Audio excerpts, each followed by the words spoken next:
Hey everyone, I get a ton of questions on how do you use waypoints, routes, and tracks on a Garmin outdoor handheld. So in this video, I'm going to show you how I use them, give you some tips and tricks along the way, and hopefully by the time you've watched the video, you know a little bit more about your Garmin handheld, or you've cleared up any kind of confusion that you might have about routes, tracks, waypoints, and when to use them.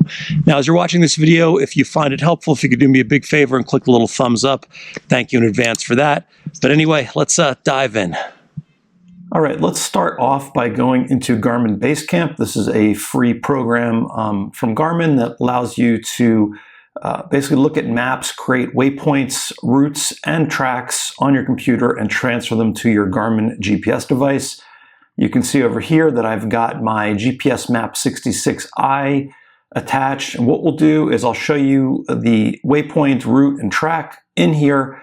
We'll transfer them to the Garmin GPS 66i, and then I'll show you what they look like out in the field so you can really understand the difference between all three of those kind of GPS entities from both standpoints, from the computer and from using it on a GPS device in the field. And you don't have to have this specific model. The same concepts apply to a phone GPS or whatever you might have. Let's start with a waypoint. Now, if we go up to the top here, you'll see there's things that says creation tools, there's waypoint, there's route, and there's track. Let's go ahead and do waypoint, and let's click somewhere on the trail, maybe right here. And I have just dropped a waypoint. A waypoint is a single point on the map. So like an X marks the spot type thing. It has a latitude and a longitude, and it is a reference point on a map. It doesn't tell you anything more than one point on a map. So let's give this another name. Let's call this my snack break spot. And there we go. Now next, I'm going to show you what a route is. A route is just two or more waypoints that the GPS unit will route you in between. And a really good example of this is Google Maps. You want to drive to whatever, LAX airport, and you're starting at the Hilton Hotel, Beverly Hills, whatever it might be. You put those 2 points in, and Google Maps will route you in between point A and point B based on a bunch of different factors. Now, if you're using an outdoors GPS, you need something called a routable map, and that just means that the roads and the trails, like you see here, have information embedded in the map that lets the routing system know that you should stick to a trail or a road when you go from point A to point B. Now, if I click on route creation up here, let's go ahead and create one. Let me zoom out a little bit. That's the start. And then the end will be up to Keller Peak over here, the fire tower. Now you can see it has routed me on the trail and the roads to get up here. And if I look over here, it'll give me directions just like I'd have in Google Maps, where it's telling me to turn right, turn left, and a series of steps here. Now, I'm doing this in Basecamp. I can also do this directly on the device as long as it has routable maps on it, which most Garmin GPS units do. So I will show you that on the device later. But for now, let me get rid of this. So a route is just two waypoints, and how you get from point A to point B is handled by the GPS unit. Now, a track is, you can think of a track as a breadcrumb trail that you generally create as you go. So if you have a GPS unit and you're recording, it will record a breadcrumb trail of waypoints along the way so you can see where your path is. Now you can also use a track or one that you've created or one that somebody has given you. Like if you go to the guides on my site, I have a GPX track for all of the hikes that will show you the exact route that I walked on, which you can load onto your GPS and look at and see if you're on the same route that you think you are, or that I've walked on before or somebody else has walked on before. So let me just show you what this is. And if I click, let me just do the same thing. So let me click on the first spot here and then the second spot here.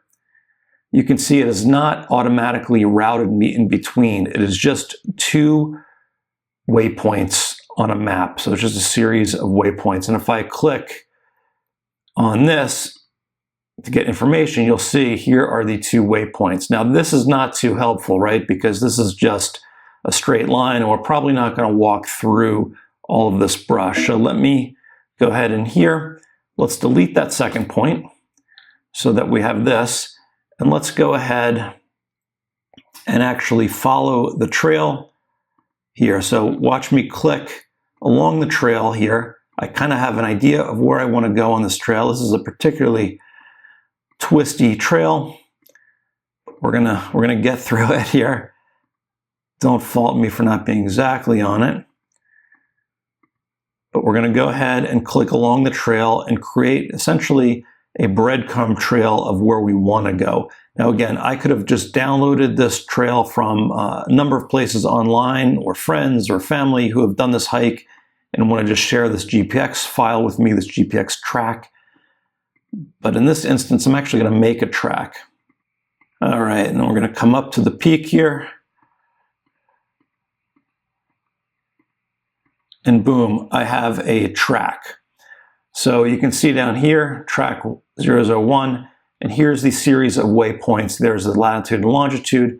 There's a series of waypoints marking the track, and I can, change it to color so that I can see it easier.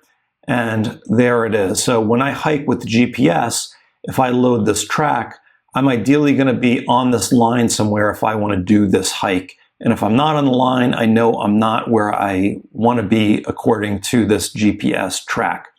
And then let's go out and do this hike, and I will show you what it looks like when we have these actually on our GPS device, and show you the difference between the waypoint route and track are when we're out in the field. So let's go. All right, so here we are out in the field, and I have the information loaded on the GPS. So let's take a look at the waypoint first. So we're going to go to Waypoint Manager, and then there you can see there's my snack break spot, and there's the waypoint right there, and it's got a latitude and longitude. We can view it on the map. I can also hit Menu, and I can do different things with it. One of the things that is helpful is a proximity alarm, and we can do this, and we can say how much of a radius do we want to set the proximity for. Let's do it for, I don't know, 1/4 mile. Oh. And now we will have an alarm that goes off when we get within 1/4 mile of this waypoint. Now waypoints are great if you want to mark like a camping spot, or if you want to mark where your car is, or you mark where you maybe find a spring or water source. Those are all great things for waypoints, and it's all in here and pretty straightforward. Now the other thing you can do with a waypoint is set a route to it. So if I go to Menu and I go down, there's a thing that says Add to Route, but we're not going to do that just yet. Let me show you the track first. So let's go into Saved Tracks, and there it is, Test Track from Basecamp, and I can look at it on the map. I can look at an elevation plot, but if I want to use this to navigate, if I just hit Go, there we go. It gives me a purple line, and it shows that I'm actually on that line. Now, if I want to get an alert, if I walk off of that line, it's a little bit tricky. And on some units, and I haven't figured out what the rhyme or reason is, which ones have this and which ones don't, but I have a screen timeout on that I should have turned off, but there we go. Let's go back to the menu, and let's go to the setup screens. And then we have to go to Marine, totally counterintuitive for this, but if we go to Marine, we go to Marine Alarm Setup, and we set the off-course alarm to on. It'll give us a radius of how far off of that line do we want to be alerted. If we go, how far off the line do we go before we get alerted? So I have this in here from before, 1/3 mile. You can set it to whatever you want, and it will alert you if you're off the line. So that's how you navigate with the track. And if I go to the menu, go to the map, it'll show me the purple line of the track on there, and I can zoom out and see the whole thing on here, scroll around, and that's pretty helpful. Let's go ahead and get out of that, and let me show you how to do a route in the real world. So I stop navigation. So let's go back to that waypoint. Let's just navigate to the waypoint. And you can navigate to other places as well. You can go to anything that they have in here. And if you go to Route Planner, create a route, and select the first point. Now we can choose all different types of things. I can go to the nearest city, whatever I want, whatever is in here, it will route me to. But let's go ahead and go to my waypoint, my snack break stop, use, okay. Now I can keep adding them, and you can think of this as if you are driving maybe to the airport and you want to stop and get gas and then stop and get food. There's multiple stops on the route between wherever you are in the airport, like on Google Maps. Same idea here, but I'm not going to do that. We're just going to go right to this route. So there it is, route number 1. And really all it has right now is the waypoint in there. It doesn't have any information about how I want to do it or whatever that, may be. So let's go ahead and hit enter. You can view it on a map, do an elevation plot, reverse it, delete it.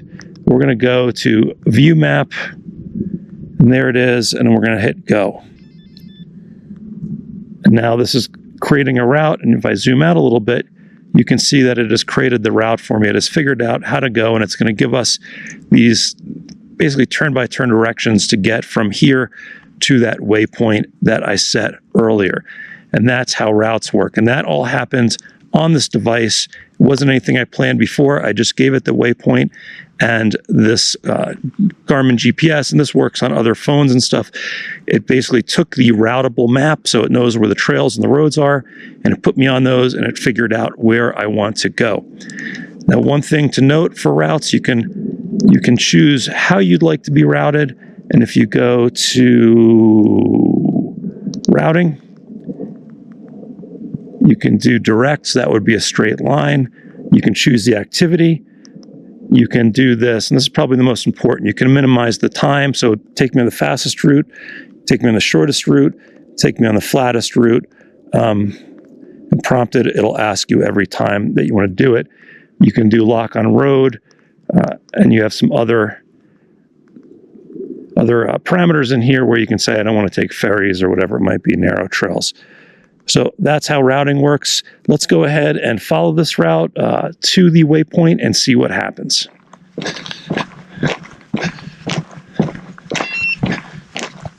All right, so my turn is coming up here.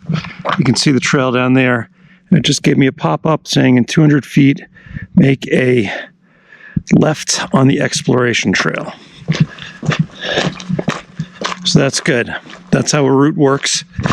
Just like Google Maps, you're going to get the turn-by-turn directions and the alerts. All right, so I got closer. That's giving me the alert again to make the turn. All pretty straightforward here. And you can see as I go, I can look in at the map. There's a confirmation that I am in the right place. And if I zoom in a little bit here, let's zoom in. You can see it's telling me to turn up this trail right here.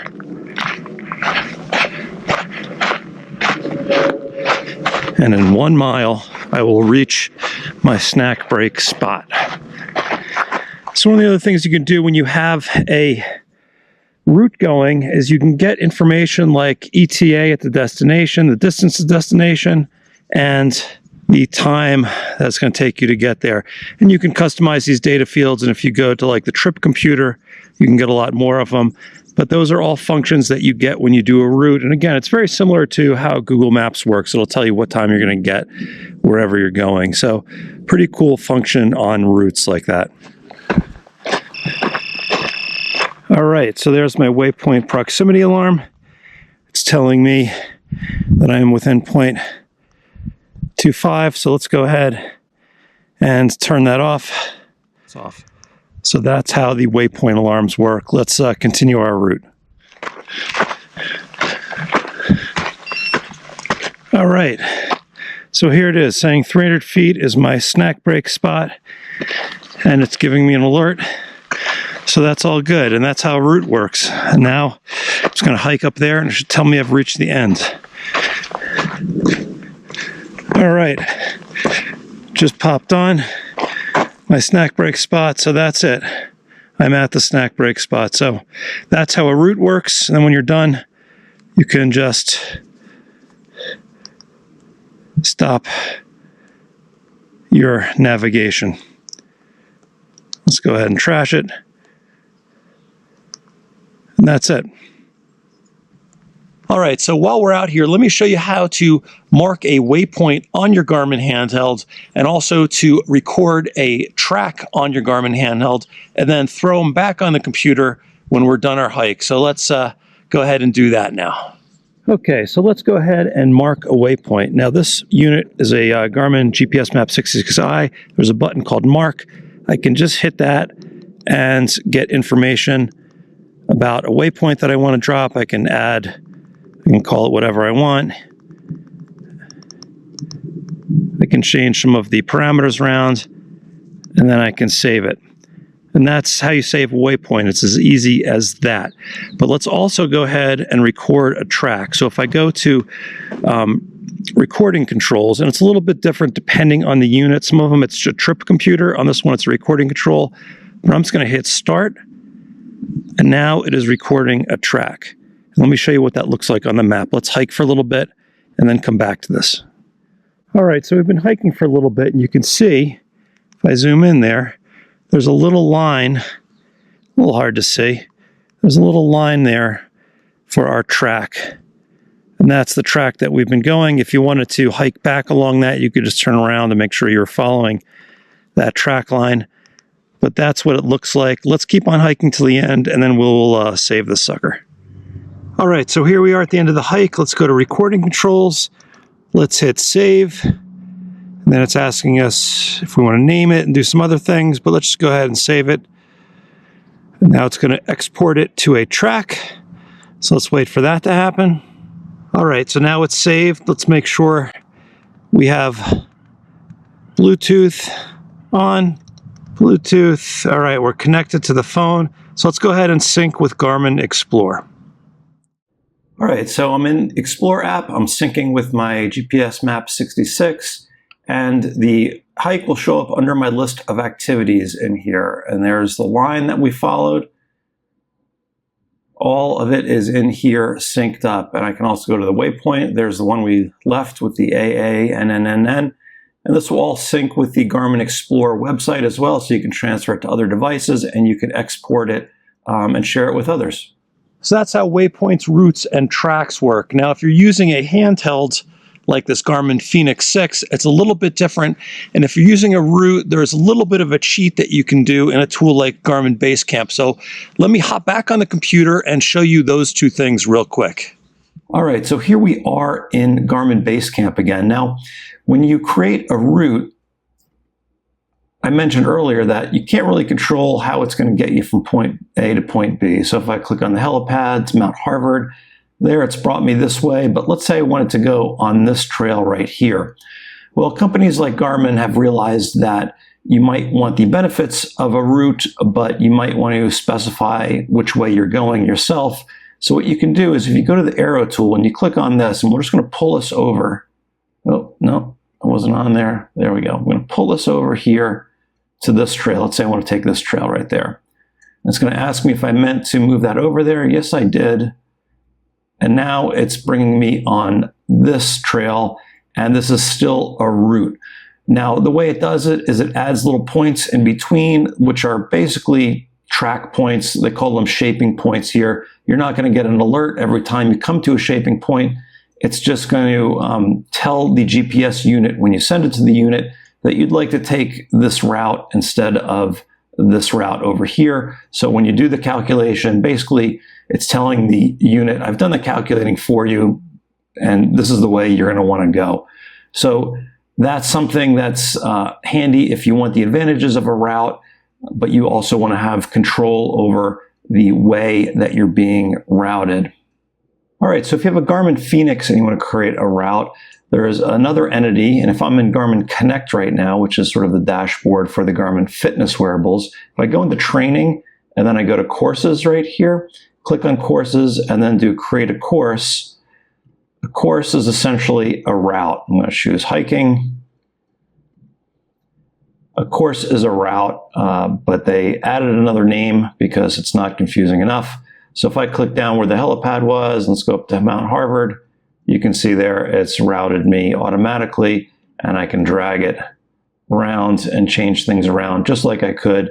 I can save the course and then send it to my Fenix by syncing with Garmin Connect. So same concept, just a little bit different terminology, and gets you the same thing. It'll get you an ETA, and it'll get you turn-by-turn directions on your Garmin wearable. So that's it. Hopefully that was helpful. Now, in terms of when I use a waypoint, a route, or a track, it's pretty specific, and everyone has a different, set of needs and workflow. But generally, I will use waypoints in the field if I want to mark a location, like maybe I found a place that would be a good campsite for a future hike, or a spring or a water source. I'll mark those as waypoints in the field, sync them back to my computer, and then save them. Likewise, if I'm going on a hike or I'm planning it out and there's a spot that I know, maybe a water source or a spring, and I want to make sure that I hit that, I will plan that in Basecamp, send it to the unit, and then make a proximity alarm so that I don't walk past like my water source or my campsite or whatever it might be. That's how I use waypoints. Otherwise, I use tracks for my main navigation. And what I generally do is I'll make a track myself on Gaia GPS or CalTopo or Basecamp. I'll send it to the device, and then I'll also do some prep work, right? I don't just go out and walk along a line. I roughly, I've done some research. I know where I want to go, the trails I want to go on, the things that I'm supposed to be seeing because I've looked at maps beforehand and done some planning. I use the GPS and that track line as kind of a cross-check, right? If I come to an intersection, I'm not sure where to go, I'll look down at that purple line and say, does it go right or left if I'm not sure? Or if I'm hiking at night, a lot of times it's really helpful, especially in like a smaller trail, I can look at that purple line and see if I'm on it or not. And that's generally how I do it, because I don't look at hiking as like a Google Maps experience. I don't need to hike and have the computer or the handheld tell me, make a right in 200 feet. That's not what it's about. I already know where I'm going, basically, and I'm just looking for a cross-check. Now, routes can be handy if you are going somewhere in emergency, right? Let's say I got hurt and I can still hike and I want to hike to a hospital. I can just look in the GPS, find a hospital, get there the fastest way or whichever way I want to. So in that case, a route is helpful. A route's also helpful if I'm trail running or bike riding. We're doing something that's a little bit quicker than hiking, which is a slower thing, right? I'm going 3 miles an hour-ish, and I can walk and kind of take it all in. But if I'm going fast, having that prompt come up and say, 200 feet, you want to make the right-hand turn, that's a useful feature. And in that case, I would use a route, or generally I'll do that as a course, and I'll do that in Garmin Connect and then put it onto my Fenix. So I get a little pop-up on there. So that's when I use those tools and when I don't use those tools. So hopefully that's helpful, and hopefully this video has been helpful, kind of cleared up some of the mystery behind these concepts. And if you've enjoyed it, again, if you could give me a like, and if you have any questions, I'm sure you will, just leave me a comment, and I am pretty good at answering most of the comments on my videos, so I'll do my best to answer yours. All right, guys, I will see you out on the trails. Bye.